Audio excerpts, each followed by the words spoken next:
My name is Jamie Hannaford and I am the head of the UK National River Flow Archive, which is based at the Centre for Ecology and Hydrology in Wallingford. And I'm going to take a few minutes just to talk about the work we do in the archive, why this work is important, and also to give you an idea of how you can get access to the data and services that we offer. So what is the NRFA? Well, it's the primary focal point for hydrological data in the UK. We take on data for river flow gauging stations from all around the country. These data are measured by other organisations such as the Environment Agency, and they send these data to us for long-term archiving on the NRFA. On the NRFA we have data from around 1,500 gauging stations from rivers all around the country.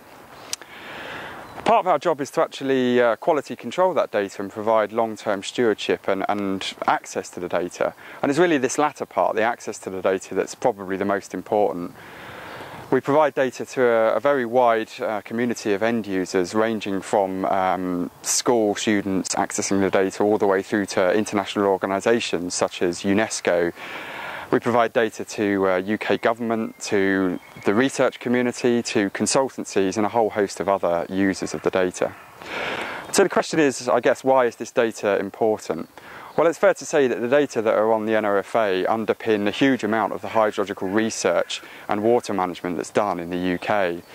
Just a couple of examples, the NRFA data is really important in assessing current water resources and current water availability. We actually do much of this work ourselves in the NRFA. We produce monthly hydrological summaries which assess the current state of water resources in terms of river flows, groundwater levels and recent rainfall. And this is really important for water managers. For example, at the moment in 2012 we have a drought developing, so it's really important to be able to provide these monthly snapshots of the current water resource status in the UK. Many of our records are very long term. Some go back to the 19th century, although they're quite rare, but many of them go back to the 1960s. And this is really important because it allows us to put current events, such as the drought we have now, into a very long-term context, and to assess how severe the current event is in relation to other previous events, such as the drought of 1976. Also, at the other end of the scale, when there's too much water, when there are flood events, we also do a lot of work to try and put floods into a long-term context. For example, the summer floods we had in 2007, we produced a report on the flooding, where we looked at the causes of the flooding, the impacts, and also to assess the severity of the event. These kind of things are really important to allow to improve our scientific understanding of events such as floods and droughts.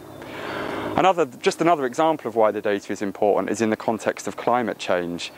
I've just talked a bit about floods and droughts, and it's often assumed that these are sort of manifestations of climate change affecting our water environment. But it's really important that we actually gather the evidence in order to assess whether climate change is having an effect and how serious that is. And because many of our records are very long term, we've been able to build up these long-term records, and we can actually use these to assess the evidence for whether or not there are long-term trends in river flows, and to try and assess whether those trends are due to climate change or other factors such as land use change, for example. So those are just examples of some of the work that we do in the NRFA. I guess the key question is how can these data all be accessed? Well, the best port of call is to go onto our website, which is www.ceh.ac.uk/data/NRFA, where there's a huge amount of information on all the data that's available for the 1,500 gauging stations around the UK, as well as a whole host of other information, supporting information about the gauging sites and about the catchments that the sites gauge. There's also loads of other information on there, so publications such as the reports I've mentioned and all sorts of other useful links. And also, probably most useful of all, you can actually go and download 400 full period of record river flow time series for 400 sites from around the country that are available for download free of charge on the NRFA website. We also have a Helpdesk facility, so you can email us, and there's also a phone number you can get in touch with if guidance is required on the use of the data, or if there are other hydrological queries that you may have.